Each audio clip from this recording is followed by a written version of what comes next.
Hola, buenas tardes. Le damos la bienvenida a todos y todas quienes se suman a través de la transmisión del Facebook Live de Radio Popular La Revuelta.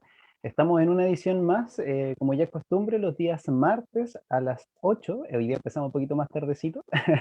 Siempre hay problemas técnicos ahí que solucionar en estas transmisiones. Otra edición entonces de Librándonos. Por fin le pusimos nombre aquí con nuestro compañero Pepe a esta sección eh, cultural, digamos, de presentación de arte, ¿cierto? Siempre mirándolo para y desde los sectores populares.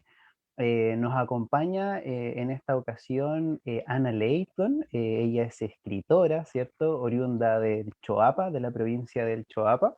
Nos acompaña también nuestro compañero José Pepe Candia en la co-conducción, y también saludamos a nuestro compañero Juan Pablo, JP, ahí es J que está en los controles, ¿cierto? Permitiendo que esta transmisión salga airiosa por Facebook. Así que eso, es un gusto saludarles. Ana, Pepe, ¿cómo están? Oye, me siento muy gratificada por la invitación, porque estas invitaciones le dan mucho sentido a lo que uno hace, le dan un sentido a gran escala humana. Y bueno, estos instrumentos tecnológicos que actualmente nos permiten también, hay que reconocer que nos han ayudado bastante para poder difundir en estos tiempos, sobre todo en estos tiempos que estamos viviendo de dictadura pandémica. Así es que saludo a todas y todos y todes los que pudieran estarnos escuchando y viéndonos. Así es que muchas gracias por la invitación. Hola Lana, un gusto de que estés con nosotros aquí. Nuevamente aquí en la radio. Anteriormente habías estado conversando con Víctor en Sí, sí, Matiendo Rebeldía, ahí conversando un exacto. poquito de tu trayectoria como militante, etcétera. Y ahí tocaste algunas cosas de lo que vamos a conversar hoy día, que hace respecto al libro de Don Chalo. Ahí y unas cositas más. Ahí sabéis que esa conversa con Víctor fue mucho más profunda, mucho más de vida y tu historia hoy como militante. Militante sin firma, Exacto. militante de conciencia, sin Sí. firma. De las buenas. Bueno, Ya, entonces empecemos la conversa, por cierto. Estamos entonces aquí, como les decíamos, con Ana Leighton. Ella es escritora. Nos contaba ahí que, bueno, su obra, digamos, aborda dos vertientes, tanto la vertiente narrativa, ¿cierto?, como también la poesía. Ahí Ana, cuando conversábamos, usó una palabra, no me recuerdo cuál era, pero que la poesía era un quehacer más bien cotidiano. Me dijiste como un puñal, algo así, no como un recuerdo cuál fue el disparo. término. Un disparo, eso, un disparo. Me parece ahí como una actividad quizás más visceral, ¿cierto? Sí, La poesía. Me decías que la narrativa necesita siempre un poquito más de trabajo. de Entonces, construcción, sí. claro. Entonces, y bueno, en narrativa les contamos, digamos, a quienes nos están viendo y escuchando, que Ana ha escrito diferentes obras, ¿cierto? Relatos militantes, Memorias de Don Chalo, que es la presentación y la conversación que va a ser central en en este escenario, en esta oportunidad. También nos contabas que tienes cuentos, ¿cierto? 18 cuentos de o sobre mujeres, ¿cierto? Y cuyas protagonistas son mujeres, mujeres que han salido adelante desde diferentes situaciones, desde diferentes contextos. Y 18 y más, sí. y ese, Ana, ¿lo vas a pronto a publicar o ya está publicado? Está publicado, ya está Mm, publicado, Extrañas Pasajeras se llama. ¿Ya? ya, perfecto. Ya, El que está por publicarse es otro o sea, estoy todavía trabajando, ¿no es cierto?, en un proyecto de novela, que ese sí que no está publicado. ya, perfecto. Gracias ahí por la aclaración. Bueno, y también tu obra abarca poesía, ¿cierto? Nos contabas ahí que hay diferentes obras que tú has publicado de forma más cotidiana. Nos decía que cada vez que escribes poesía lo tratas de publicar de la manera que sea, digamos, como sea posible. Ahí existen obras tales como Quebradas, Letras empuñadas, Años luz, Versos estrellados, Prototipo epidaguerrotipogramas. grande. Ese fue el primero, Mm. es poesía de los años 80, cuyo contexto, de los 20 años, contexto universitario, y en La Serena, eso es. Ya. Entonces, para ir acercándonos entonces en esta conversación, queríamos plantearte la primera pregunta y que nos cuentes entonces acerca de este contexto general, digamos, más allá del libro específico de Memorias de Don Chalo, sino que en tu obra más bien completa o que has desarrollado a lo largo de tu vida, ¿cuál es el contexto en el que tú te encuentras cuando comienzas a escribir? Entonces, en este sentido, nosotros sabemos que eres de la provincia de Choapa, ¿cierto? Oriunda de Choapa. De hecho, nos contabas ahí que la casa cultural en la que estás está en Choapa, estás ahora mismo allá. Entonces, que nos cuentes cómo esta tierra, cómo el haber nacido, haberte criado, el estar allí, atraviesa tu obra, cómo tú la rescatas, porque sabemos también que algo que tú pones bastante al centro también, ¿cierto? Entonces, si nos puedes contar un poquito acerca de aquello. No recuerdo exactamente cuándo empecé a escribir, creo que fue aprender a escribir, empecé a escribir desde el sentimiento, motivada por la sensibilidad del entorno, desde muy niña, desde muy niña. Siempre ha caminado conmigo eso, yo he caminado con eso, pero por lo tanto siento ya que toda persona que escribe en primer lugar tiene que escribir sobre lo que más sabe. Y sobre lo que más sabes es sobre tu entorno y sobre tu raíz, indagar sobre la raíz. A mí me parece algo que es casi una, no sé si decir obligación, no me gusta esa palabra, pero es una cosa muy importante, indagar en la raíz. Y por eso mismo, ¿no es cierto?, creo que las temáticas sobre lo que he escrito tienen siempre relación, ¿no es cierto?, con el entorno, con la raíz. Desde esa perspectiva, creo yo que la motivación es la sensibilidad, la motivación es la mirada también que uno debe tener, la mirada más profunda, la mirada en la búsqueda de lo humano siempre, ¿ya? Fue siempre la motivación, desde muy joven. Entonces, mientras estuve acá y fui estudiante, bueno, en ese tiempo recuerdo haber participado muchas veces en composiciones, le llamaban en ese tiempo, referidas a diferentes llamados que se hacían acá a nivel de colegios. Una vez que cumplí 18 años, salí de IAPEL, fui a estudiar un año a Valparaíso.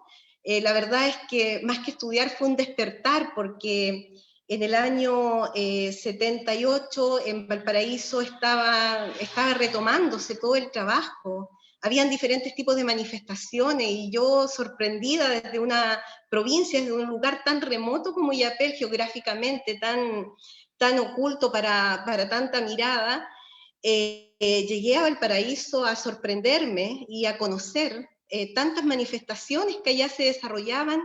Recuerdo principalmente la Peña El Bracero, recuerdo el Instituto Chileno Francés de Cultura en Valparaíso, donde ya se hacían estas manifestaciones que prácticamente eran una protesta, ¿ah? Eran una búsqueda de la vinculación nuevamente con nuestros valores, con nuestras cuestiones, ¿no es cierto?, que nos movían en ese tiempo a la rebeldía en contra de la dictadura, porque en ese contexto, ¿no es cierto?, ya empieza, ¿no es cierto?, todo lo que tú me preguntas sobre mi escritura, más bien como un compromiso también. Una vez que salgo de Valparaíso, llego a La Serena, una Serena que estaba prácticamente dormida aún, muy escondida, no sé si dormida dentro de las casas, pero sí en las calles, Y empezaron, ¿no es cierto?, los movimientos, como por ejemplo, a nivel de población, en las compañías se hacían manifestaciones, encuentros, peñas folclóricas, donde se rescataba todo el sentir y todo el trabajo que se había desarrollado en un tiempo que nos hizo libre, ¿no es cierto?, que fue el periodo anterior a la dictadura. Y además también en Coquimbo también se hacían manifestaciones ya, y en la universidad se hacían los jueves culturales, en una universidad que se llamaba Universidad de Chile, sede de La Serena. Ahí llegué yo, después egresé de la Universidad de La Serena porque nos impusieron, ¿no es cierto?, otra manera de estructura universitaria, ya por ahí por los años 80, 81, y bueno, pero ahí levantábamos los jueves culturales con muchos compañeros, muchas compañeras, ¿no es cierto?, guitarreando, haciendo poesía, leyendo lo último que aparecía, ¿no es cierto?, pasándonos los libros unos con otros. Y bueno, siempre, siempre, o sea, sin olvidar, ¿no es cierto?, el punto de partida, sin olvidar la raíz, porque yo creo que hay que volver a esa raíz para poder seguir creciendo. Y volver a ser niños también un poco en la literatura, ya recordar la infancia también es una cosa muy importante. Bueno, y de ahí yo ya venía con una genética como muy política, porque yo me formé en un hogar donde mi padre era un viejo socialista, que no tiene nada que ver con lo que actualmente es el Partido Socialista. Mi padre fue un socialista de vocación, un socialista de militancia, ya muy entregado a todo lo que significaba en ese tiempo el pueblo utópico. Él era parte de ese pueblo utópico. Entonces recibí todo esto como una herencia, ¿ya? Una herencia incuestionable, una herencia que me hizo ver la vida también de otra manera, a través de eso, el respeto hacia el otro y la otra. Tuve la suerte de crecer allí y desde esa perspectiva ver también lo que estaba pasando en plena dictadura pinochetista, en plena dictadura, y empezar a escribir también, porque, saben, en ese tiempo también nuestras caminatas de jóvenes, de juntarnos, de encontrarnos, eran también en la búsqueda de la poesía, pero la poesía en su concepción más amplia. No voy a escribir poesía para escribir un libro, no. Voy a buscar la poesía en aquellos lugares donde no podía uno hacer demasiado, en una búsqueda, ¿no es cierto?, como un grito, como una herramienta, como un arma de contingente, ¿no es cierto?, en ese tiempo para poder responder a todos los mandatos y a todas las prohibiciones y a todo lo que nos estaba ocurriendo como jóvenes. Por lo tanto, esa poesía, esa búsqueda fue prácticamente un sentimiento colectivo, ¿ya? Yo recuerdo más bien lo colectivo. Éramos grupo, éramos colectivo. Y junto con eso, también, ¿no es cierto?, la responsabilidad a nivel de conciencia de tener que estructurarnos un poco para poder, ¿no es cierto?, combatir también de otras maneras lo que estaba pasando, lo que se había venido a instalar a nuestra historia y nosotros éramos parte de ella. Y como parte de ella y como jóvenes que éramos, teníamos, ¿no es cierto?, que enfrentar ese momento.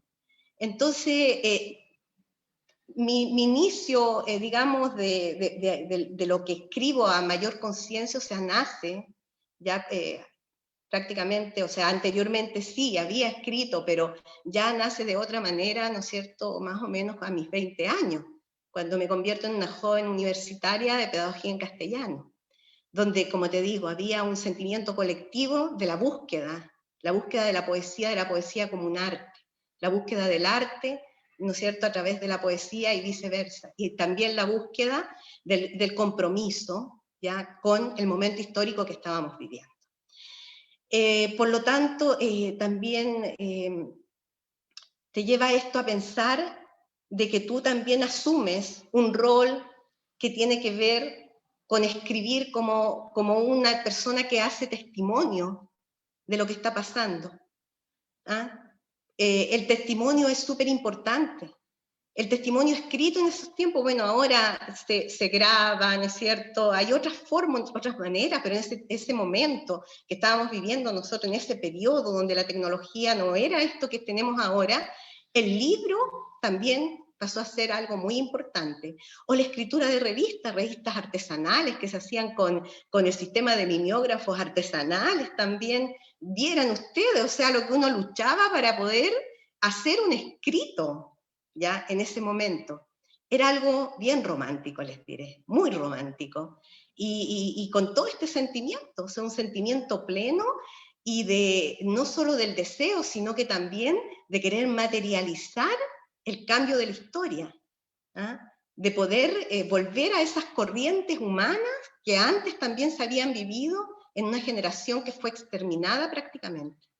Entonces había todo, era todo. Yo diría, ¿no es cierto?, estaba todo lo que tú me hablabas como concepto, o sea, en la escritura, la memoria, el testimonio, la cultura y la militancia también.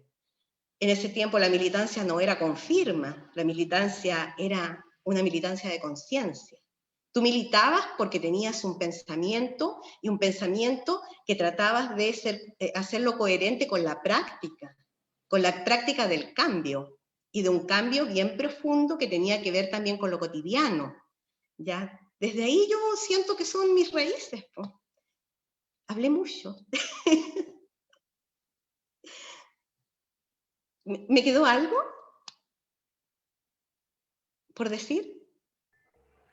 No, súper No, bien. Dale. De acuerdo a la pregunta que me hicieron.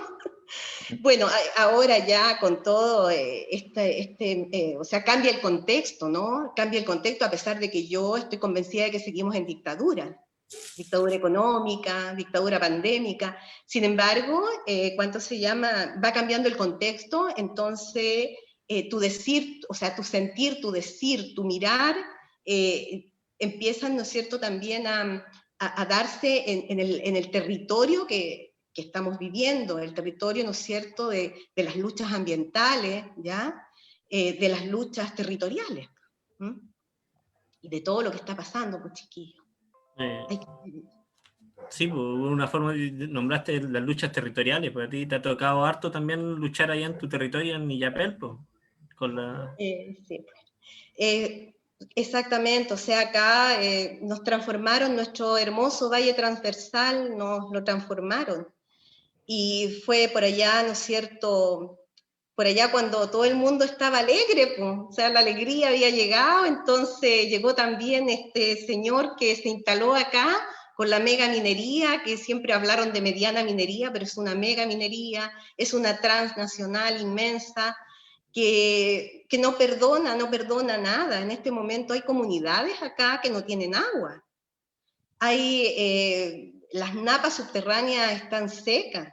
No hace muchos días atrás, tratando de buscar, aunque fuera, ¿no es cierto?, un pequeño hilo de río, en realidad encontramos un cadáver de río, que cuánto se llama, y además contaminado.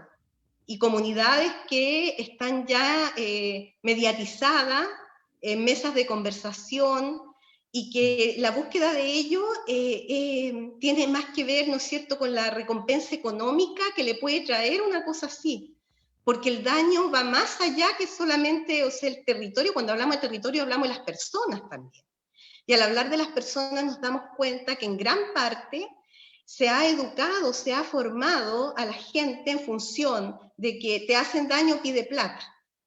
Por lo tanto, el daño se aminora si tú, ¿no es cierto?, consigues eso. Es como una cosa que está instalada ahora de esa manera, pero a nosotros nos destruyeron nuestro valle transversal, hermoso, con cuencas hidrográficas que ayudaban en la subsistencia cuando había sequía. Cuando habían periodos de sequía, las cuencas hidrográficas seguían dando agua, y el río era río. Actualmente, ¿no es cierto?, por más que llueva, sigue la sequía y no tenemos agua. Eso. Juana, de este contexto que nos cuentas, desde el cual nace tu escritura, este contexto sobre todo de militancia, ¿cierto? Y de militancia colectiva, extendida en la sociedad, entendiendo la militancia, como nos decías, como un compromiso de conciencia, más allá de esta lógica que quizás prima hoy día del espectáculo, de la imagen, de esta cuestión media volátil. em, ¿Tú ves o dónde ves, digamos, estos espacios de resistencia, o dónde te resuena, digamos, esa memoria hoy día? Difícil, difícil porque no sé, me trato de prohibirme lo negativo, o sea, trato de prohibirme no tener una mirada positiva, con futuro, constructiva. Sin embargo, siento que han pasado tantos años desde la instalación de este tipo de mentalidad, ya de este tipo de ideología, porque hay personas que se asustan mucho del concepto militancia, cuando la militancia en el fondo es una adherencia que te lleva, ¿no es cierto?, a pensar y a vivir en lo que tú piensas y sientes. ¿Ah? Pero, ¿cuánto se llama? Es mucho más grave pensar en la instalación de lo que somos actualmente, que nos trajeron a esta circunstancia, primero nos prepararon. Entonces, cuando tú me dices dónde veo yo esto que yo estoy contando, que se vivió antes, evidentemente que los tiempos cambian, van cambiando y también uno tiene que entender que las cosas van cambiando, que los pensamientos van cambiando, uno tiene que proyectar. Sin embargo, el grado de consecuencia, yo lo veo, ¿no es cierto? Lo veo en una juventud, pero muy reducida. O sea, no toda la gente piensa así, toda la gente anda en otras búsquedas. Si, por ejemplo, tú me dices, bueno, yo siempre me he preguntado, ¿dónde está el pueblo? Al pueblo lo asesinaron en primer lugar en el lenguaje, porque lo convirtieron en ciudadanía. Y en la ciudadanía estamos todos. Entonces, como que nos destruyeron primero educándonos para un tipo de modelo económico distinto que construye una sociedad distinta. Por eso que la palabra es súper importante, porque primero nos construyeron de esta manera. Entonces, ¿cómo podemos nosotros, dentro de toda esta estructura, que es una tremenda roca inmensa, que es difícil de mover, no imposible, pero difícil, cómo nosotros podemos reencontrarnos? Pienso que toda la gente que tiene una búsqueda humana, una búsqueda, ¿no es cierto?, del sentimiento, creo yo que puede salvarnos, que puede salvarnos de esa otra parte donde la búsqueda tiene que ver, ¿no es cierto?, con lo económico, que tiene que ver con lo placentero, ¿ya? Y tampoco creo en esas construcciones de pronto, así inmediatas, sino que creo yo que uno se va haciendo a través del tiempo, de la experiencia, ¿ya? Y para poder asumir una conciencia. Entonces, no creo tener una respuesta, porque me parecería muy también dictadora pensar en lo que yo veo, porque puedo no verlo todo también, ¿ya? Puedo no verlo todo, pero siento también que el ser humano puede revertir situaciones. A lo largo de la historia ha revertido situaciones. También hay gente que se asusta del concepto de revolución. Vivimos revoluciones cotidianamente, a diario, porque todo va cambiando. Y hay revoluciones que nos gustan y hay revoluciones que no nos gustan. Pero el concepto, ¿no es cierto?, del cambio está permanentemente, por eso que yo creo que sí hay grupos de personas que están viviendo esos procesos. Y lo veo instalado actualmente en la búsqueda de la recuperación de los territorios. Creo que eso es en este momento. Ana, Ahora, respecto al, digamos, lo que nombraste recién respecto a que la gente le teme al concepto de revolución, como también, también mucha gente también le hace como, también le tiene miedo igual al concepto de militante, que recién, o la militancia. Y recién nombraste también lo que es el concepto que impusieron de ciudadanía, por encima de lo que es el pueblo. Ahí ver cómo han habido unos juegos de dentro del lenguaje, donde ellos han impuesto, donde se han impuesto desde esta alegría que nunca llegó. Desde ahí en adelante se instaló un tipo de lenguaje, una cultura, etcétera. ¿Para qué hablar de todo el sistema económico, etcétera? Que se instaló y ahí estamos. Pero ahora explotó en octubre del 2019. Sí, pues hay que entender que la palabra, a ver, los constructos que nos pusieron nos mediatizaron. O sea, hay una... yo creo que el lenguaje publicitario es un sistema lingüístico. Y nos trajeron este sistema lingüístico que no es solamente de la palabra, no es solamente verbal, sino que también, ¿no es cierto?, es en su complejidad, en todo lo que significa que nos habla desde el entorno, en todo lo que nos habla desde el entorno. Entonces, nos cambian, por ejemplo, el arte por la publicidad. Y en esa publicidad hay un lenguaje pensado y un lenguaje que nos conoce como sociedad, que nos analiza como sociedad, mucho más de lo que nosotros mismos podemos conocernos. Por lo tanto, habría que romper, quebrar, ¿no es cierto?, este constructo de lenguaje, entendiendo el lenguaje como el sistema lingüístico que es todo, no solamente verbal, insisto en eso, ya habría que quebrarlo para poder, ¿no es cierto?, provocar los cambios. Y lo que ocurrió, yo creo que en esta generación principalmente, ya que tú, ¿no es cierto?, menciona la revolución que ocurrió el 19 el estallido, como le llamaron. Hablemos de qué es una revolución, ¿ya? Porque eso del estallido, bueno, sí, el concepto también es complejo y nos identifica, pero desde ahí empieza un proceso, y no Nosotros nos solamente gusta el concepto de revuelta. revuelta, ¿cuánto se llama? Revolución, estallido, dijeron, nos convoca a un cambio, a una explosión, a un cambio, y ya vemos lo que nos tocó vivir. O sea, cómo nuevamente se reprime esta posibilidad humana de decir, quiero esto y no quiero esto otro. Por lo tanto, existe siempre, ¿no es cierto?, un proceso en la búsqueda, ¿no es cierto?, del ser humano, un proceso que lleva a querer estallar como ser humano, pero por otro lado también existen, ¿no es cierto?, estas estructuras, estas máquinas horribles que impiden este proceso. ¿Ah? Yo creo, o sea, veo eso así, ya que, ¿cuánto se llama? No nos han dejado desde hace mucho. Pero insisto yo en la mediatización de esto. Y la mediatización se quiebra con este tipo de comunicación, por ejemplo, como la que tienen ustedes. Porque todos los medios, ¿no es cierto?, tradicionales nos llevan a lugares comunes que nos van haciendo de una manera determinada. Basta con encender dos días seguidos la televisión para que tú, ¿no es cierto?, te veas inmerso en otro tipo de situación, en otro tipo de contexto. Es como vivir en otro tipo de mundo, ¿ya? Entonces yo insisto, primero nos preparan, nos chipean, como dirían ahora, ¿no es cierto?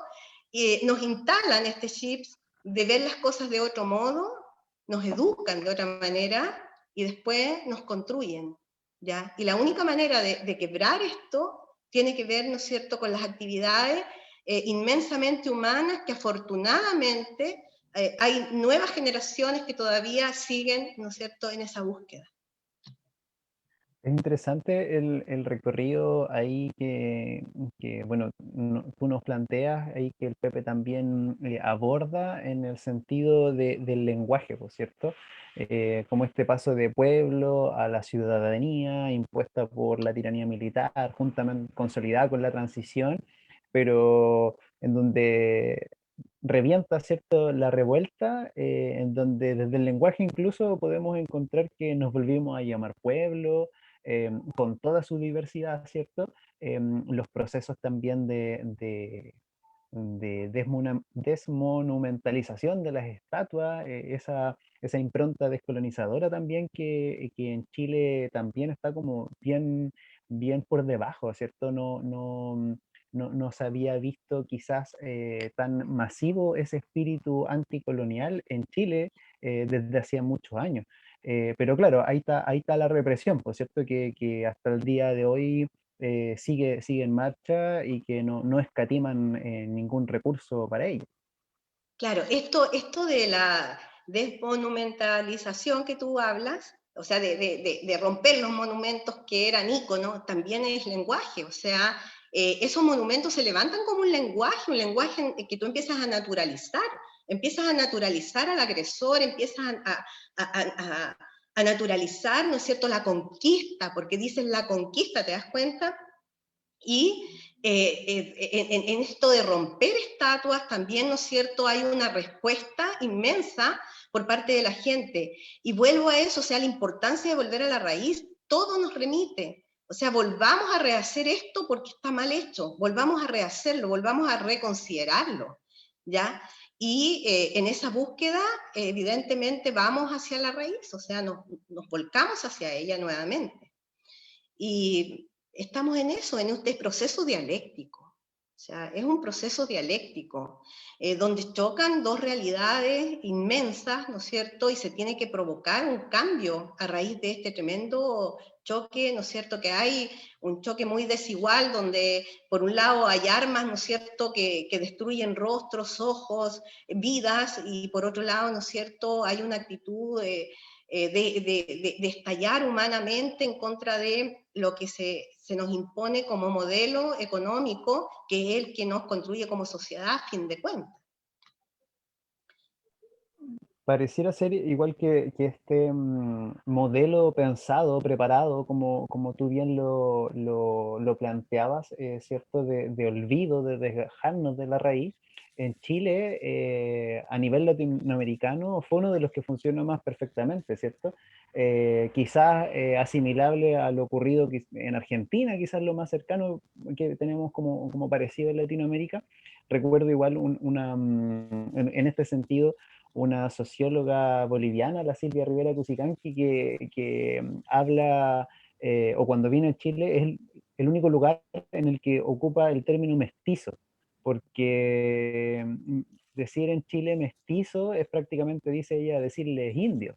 Entonces como que estamos tan alejados de esa raíz, pareciera que la reconstrucción tiene que ser tan grande hoy día, porque pareciera que estuviéramos muy lejos, ¿no? Mira, ¿sabes qué? Tuve la gran posibilidad de conocer de muy cerca a Sonia Montesino, que es, ¿no es cierto?, creo que fue Premio Nacional de Ciencias Sociales el año 2013, creo, que tiene ensayos, tiene investigaciones respecto, ¿no es cierto?, de este mestizaje, de esta champurria que somos, porque somos un poco de todos, ¿no? Ella en los años 80, cuando todavía no se hablaba de las revueltas, ella escribió una novela corta que se llama La Revuelta, donde ella toca el tema de la mujer mapuche, ¿ya?, y lo rescata.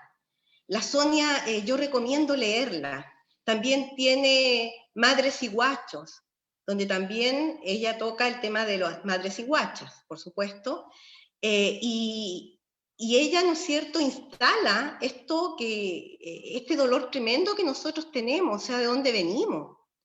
Si uno logra imaginar, ir hacia atrás, imaginar, o sea, yo estoy, ¿no es cierto?, en el Gualmapu, por ejemplo, o en mi territorio, en mi madre tierra, y de repente veo venir, ¿no es cierto?, a estos europeos inmensos, esta gente que viene, y que no creo que haya llegado precisamente como se pintaba en la historia de Chile, conversando con los mapuches, analizando.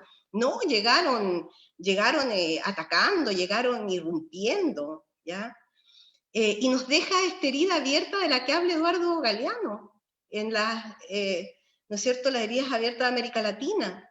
¿Ya? Nos deja esta tremenda herida que nosotros, en esta medida que vayamos reconstruyendo nuestra historia vamos a irla cerrando.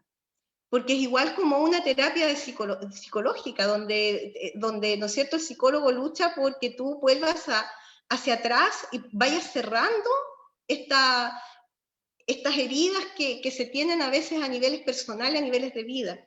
Pero nosotros como pueblo chileno, como territorio chileno, necesitamos, ¿no es cierto?, reescribir, necesitamos reconstruir, necesitamos repensar lo que nos pasó y cómo vivimos, y desde la perspectiva más bien, y tenemos que decirlo ahora, del ser mestizo, del ser nosotros, del ser esto que somos ahora nosotros. Bueno, vamos a ir con algunos saludos que han ido llegando a través del Facebook Live de la Radio Popular La Revuelta. Así que, sí, María Jesús Osandón Muñoz. Oh, qué maravilla escuchar. José Astudillo, saludos Anita desde Tierra Blanca. Saludos ahí para el Pepe. Un illapelino. Sí. Nuevamente María Jesús Osandón Muñoz. Hola, ¿dónde puedo encontrar el libro Extrañas Pasajeras? Con un corazoncito y una carita feliz. Después vamos a decir. Ya. Yeah. Bueno, para hablar un poquito digamos, de lo que es Don Chalo, podríamos hablar un poquito del contexto, en cómo nace, en qué contexto te encontrabas tú en este proceso que cuando nació este libro salió. Creo Chalo. que sí, Don Chalo, acá está. Bueno, ustedes lo tenían allí. Pero este libro es de un contexto muy cercano. Este libro vino a cerrar un tremendo espacio, o sea, no a cerrar, abrir y cerrar a la vez, pero me refiero en lo circular, ¿no es cierto?, a cerrar un círculo que estaba abierto hacía mucho tiempo. Yo conocí a Don Chalo desde muy cerca, pero yo lo convertí en un personaje literario a Don Chalo porque realmente tenía mucho de este romanticismo utópico, de esta idea de pueblo vivo, de pueblo combativo, de pueblo rebelde. Y Don Chalo, en el fondo, hasta su boina lo dice acá en el retrato hecho por el dibujante que hizo esta caricatura. La boina, o sea, la boina le venía probablemente de lo que fue la utopía anarquista española, más bien. Él, ¿no es cierto?, se sitúa dentro del libro como un personaje literario que va hilando una historia que en el fondo es la historia donde se instala ya en 1931.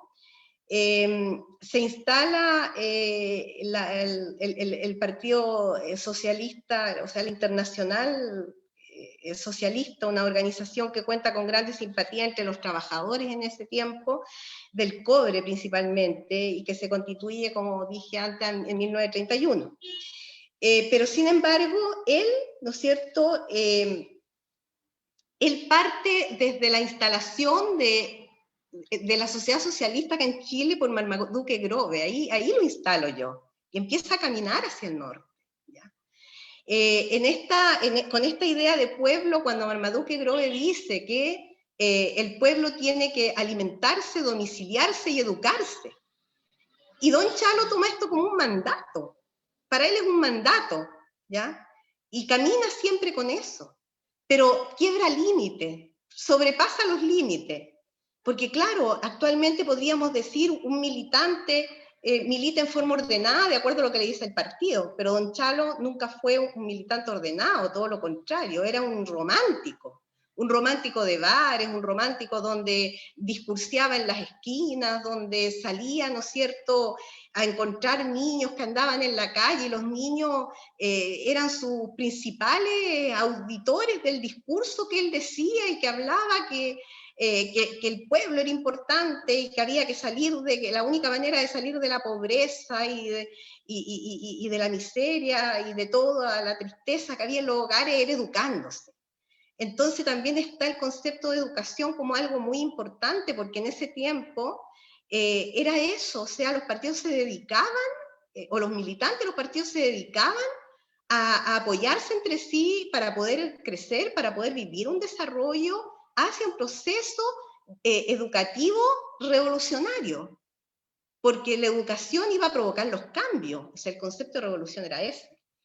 Y la verdad de las cosas es que yo quedé un poco desconforme finalmente con este libro, porque hubo muchas personas que probablemente se hayan hecho más expectativas, porque conversé con mucha gente, yo dentro de este proceso de este libro, traté de reconstruir algunas cosas, traté de no olvidarme, traté de abarcar, y las personas, ¿no es cierto?, finalmente había muchas más historias que contar, había muchas más historias que hilar, ya a través de este personaje que iba, o sea, que está en el anecdotario, pero que a la vez también hay crónica, porque hay, ¿no es cierto?, hay un contar también una historia local, donde se tratan, ¿no es cierto?, o sea, un poco antes de la dictadura, durante la dictadura y un poco después, entendiendo, ¿no es cierto?, que vamos hilando con esta idea de pueblo hasta llegar al final, que fue cuando presenté este libro hace muchos años atrás en varias partes, en todas partes finalmente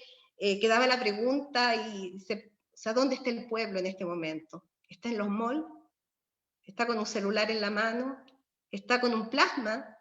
¿Dónde está el pueblo? ¿Ah? Nos cambiaron el concepto. Entiendo que fue Tironi el que cambió el concepto de pueblo por el de ciudadanía, que es uno de los conversos de los que habla doña, o sea, Háganme callar. ¿Ya? Es un libro magnífico que me tocó leer, donde ella nos aclara mucho a nosotros cómo estas personas que llegaron desde afuera con un concepto de mediatización en su cabeza nos van construyendo con el lenguaje de otra manera. Entonces el pueblo, o sea, don Chalo finalmente muere y muere con el pueblo. ¿Ya? Un pueblo que fue torturado, asesinado en dictadura, pero que después, ¿no es cierto?, en la instalación de este otro modelo, nos traen también, ¿no es cierto?, o sea, nos asesinan más todavía, porque nos asesinan en la esencia que fuimos. Por lo tanto, ahí, ¿no es cierto?, hay como un encuentro, o sea, un encuentro. Este libro parte también con un acontecimiento real maravilloso, porque don Chalo habla desde el ataúd, porque el cura no lo quiere recibir en la iglesia, y tampoco quería recibir a una médica que había ahí, y esto yo lo vi, lo escuché. Ninguno de los dos, un cura odioso acá, no quería dejar entrar ninguno de los dos ataúdes, porque resulta que ambos habían muerto sin confesarse. Por una parte la médica, por otra parte don Chalo, y empiezan a conversar entre ellos, ¿ya? Empiezan a conversar entre ellos en un lenguaje muy popular, porque ambos personas de pueblo, ambos ayudadores de la gente más humilde, pero no pueden entrar a la iglesia, porque el cura además les dice que no van a entrar al cielo. Entonces, este libro comienza con este acontecimiento real maravilloso, y finalmente, como te digo, o sea, don Chalo, o sea, empieza la historia de don Chalo, que parte en la instalación de la sociedad, o sea, esta declaración socialista que hace Marmaduke Grove, ¿no es cierto?, y que nos hace caminar también por un socialismo muy ligado a lo popular, que no tiene nada, absolutamente nada que ver con lo que actualmente es el Partido Socialista, y que lo vimos, ¿no es cierto?, permanentemente, persistentemente en las negociaciones, junto con otros partidos, ¿no es cierto?, construyendo máquinas y todo eso. Entonces, en ese sentido, yo puedo decir que este libro cuenta un poco, trata de dar, o sea, de manifestar en sentimiento más que nada lo que era, ¿no es cierto?, una persona del pueblo que soñaba con un socialismo, como en ese poema, canción de Redolés, que se pregunta permanentemente cuándo llegará el socialismo, ¿no? Eso. Bacán, muchas gracias, Ana, ahí por tu exposición, apasionada exposición acerca de los orígenes y la historia más o menos que atraviesa las memorias de Don Chalo, ¿cierto? Claro, me imagino también que en esta labor de investigación muchas personas también se imaginan que tú vas a hacer una especie de compilación o de relatos específicos de las experiencias que sucedieron, pero tú tomaste esta experiencia en un sentido más bien de creación ficcional o de recreación ficcional, ¿cierto? En un sentido más literario, más de una construcción, rescatando también esto utópico que tú planteas y que observaste en este personaje, ¿cierto? Don Chalo. Sí, pues es que esto fue como casi un experimento, ¿ya? Un experimento entre lo ficcional y la crónica, ¿ya? Y una locura quizás, y eso es lo que me quedó un poquitito a mí también como no terminado, porque en este recorrido conversé con mucha gente que pensó que yo estaba recopilando historias concretas, ¿ya? De lo que había pasado en dictadura acá, porque acá no se ha hecho eso, ¿ya? A pesar de todos los años que han pasado, no ha habido un recuento, o sea, cosas horribles que pasaron al interior de familias, al interior de hogares, gente mala que salió a las calles, gente que trajo desde campamentos mineros, de la pequeña minería, que ahora tanto se habla de la pequeña minería, gente que fue sustraída desde allá, arrastrada hasta el pueblo para ser apresada y torturada después. Me encontré con relatos de violaciones al interior de casas, porque había un tipo que se alió con esta dictadura y luego ingresó a casas donde habían mujeres bonitas, jóvenes, ¿no es cierto? Me encontré con una cantidad de historias que seguramente el informe Walech después, ¿no es cierto?, recogió en su momento. Entonces, el deseo también de poder contar todo eso, pero son temas muy delicados y yo personalmente no hubiese sabido cómo abordarlos porque no tengo la disciplina periodística, por ejemplo, ya soy muy indisciplinada en todo caso, entonces trabajé lo ficcional con este personaje y tratando de hacer recuento también y de contar, ¿ya?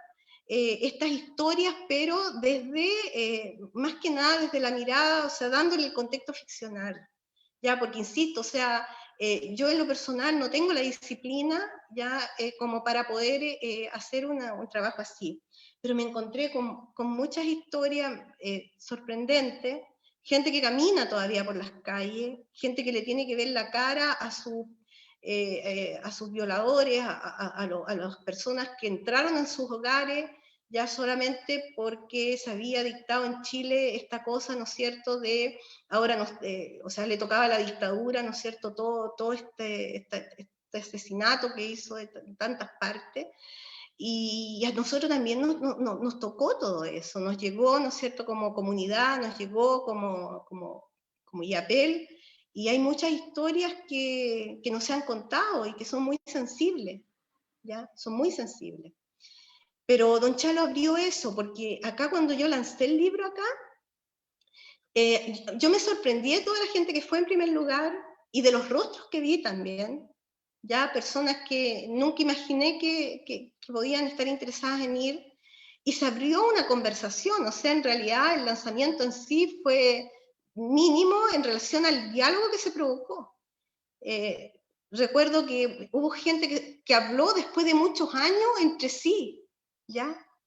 Gente, ¿no es cierto?, que no había tenido la posibilidad de decir yo también estuve ahí, a mí también me detuvieron, gente que había vivido en el silencio, y después de cuánto tiempo, o sea, pasaron años.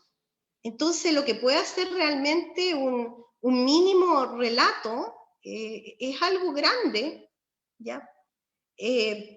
Y colectivo, que la idea no es escribir por statu quo, ¿me entiendes? Sino que escribir porque hay una necesidad también que está unida al sentimiento y al pensamiento, que está en esta memoria, ¿ya? En la memoria colectiva que nosotros, ¿no es cierto?, tenemos que hacernos cargo, y todos tenemos que hacernos cargo.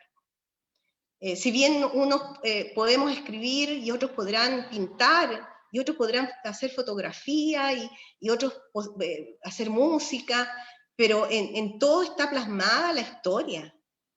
La historia no solamente es la historia que nos enseñaron a nosotros a decir esto, ¿no es cierto?, es la historia porque alguien, ¿no es cierto?, un tremendo académico pudo hacerla. No, la historia la construyen los pueblos, como dijo el compañero Salvador Allende, lo dijo, la historia la hacen los pueblos. Ahora que alguien se encargue de escribirla es algo distinto, la historia la hacen los pueblos. Sin embargo, si hay investigaciones fantásticas también, no hay que desconocer que el mundo académico es importante también, pero dentro de estas pequeñas comunidades como la nuestra, como Illapel, o sea, como mi comunidad, como donde yo vivo, creo que nos falta bastante de reescritura.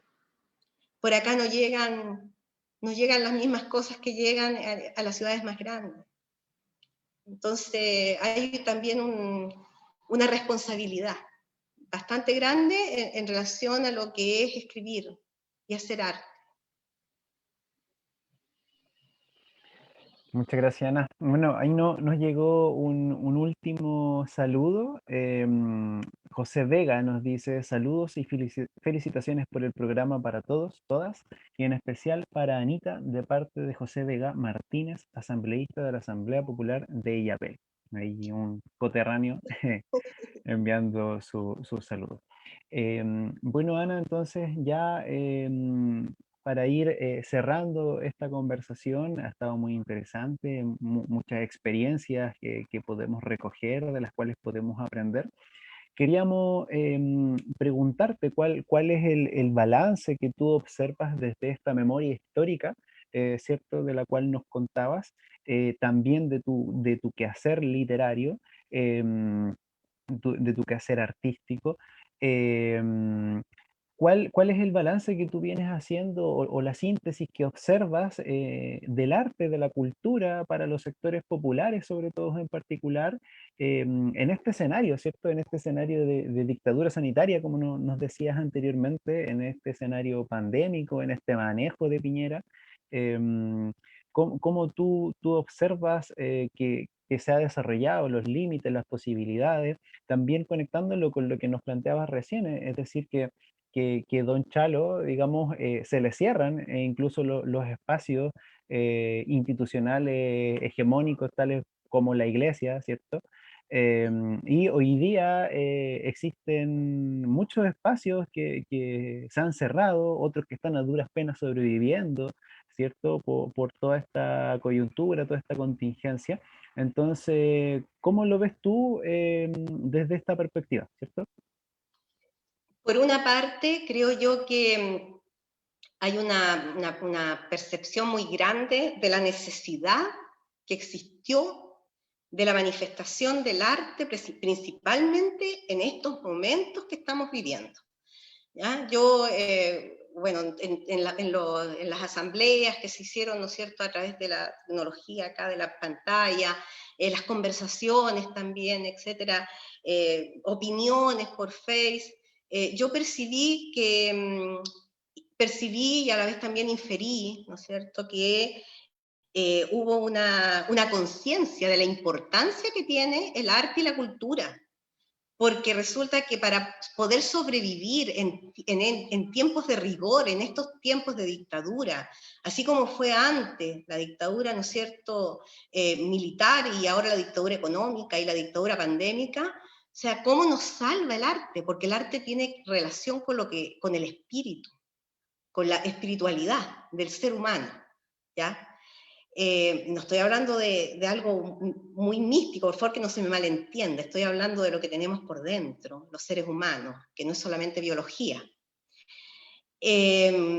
Entonces, creo que por una parte está eso, o sea, se instaló que es importante, pero por otra parte, las personas, ¿no es cierto?, que no tienen esta mirada humana y fundamentalmente sensible, ellos, los mismos de siempre, cortaron toda posibilidad de la manifestación artística. O sea, seguimos en esto de los unos y los otros, ¿ya te das cuenta? Porque por una parte se instala en la comunidad la importancia que tiene para poder sobrevivir a estos tiempos, pero por otro lado se cortan recursos porque ahora hay políticas culturales, hay un ministerio de la cultura, Y además se indica lo que hay que hacer. Pero también, acá desde lo local, tengo que decir que también, o sea, tiene que ver con los procesos que vivan las personas, porque en el mundo del arte, en los pequeños espacios, también hay muchos egos encontrados, ¿no? Y eso a nosotros no, porque trabajamos con el ego nosotros, ¿no? El escritor, el músico, también se trabaja un poco con eso. Por lo tanto, ¿cuánto se llama? Actualmente no se busca la colectivización de todo, no se busca lo colectivo, pero estamos en recuperación. Por ejemplo, hace unos días atrás he visto ya por lo menos a unos 7 muchachos que han pasado por un mural que están haciendo acá de su vida, en la misma calle que estamos nosotros, donde tenemos también un mural, y los veo ahí trabajando en forma colectiva, retirándose, mirando lo que están haciendo, instalando lenguaje. Entonces, por una parte también tiene que ver más allá, ¿no es cierto?, de una política, de la necesidad de una política instalada en lo que es la cultura y las artes, también existen las buenas fe, o sea, el hacerlo, ¿te das cuenta? Pero principalmente yo lo que tengo que decir, instalados en este mundo de la pandemia, en esta situación pandémica, veo yo que hubo mayor conciencia por parte de mucha gente de la tremenda necesidad que existe del desarrollo de la espiritualidad a través, ¿no es cierto?, de la expresión y el lenguaje de las artes y la cultura. Creo que hay que buscarse, creo que hay que quererse. Nadie más nos va a querer que nosotros. Por lo tanto, siento yo que hay que buscar encuentros, hay que buscar formas de quererse. Y una tremenda manera de quererse es a través del lenguaje de las artes. Si bien la cultura es un concepto transversal, desde la perspectiva sociológica, pero también es importante filtrar, es muy importante, pero eso se va haciendo también dentro de lo que son los procesos colectivos, los procesos de las diferentes formas de vivir. Vamos caminando en la dialéctica, nadie nos puede quitar eso, porque es la única forma de existir que hay. O sea, la manera de convivir dialécticamente, o sea, discutiendo, conversando, procesando, caminando, queriéndonos, no queriéndonos, pero a fin de cuentas siempre va a haber una síntesis, y hay que tratar de que esa síntesis sea la mejor síntesis que podamos hacer.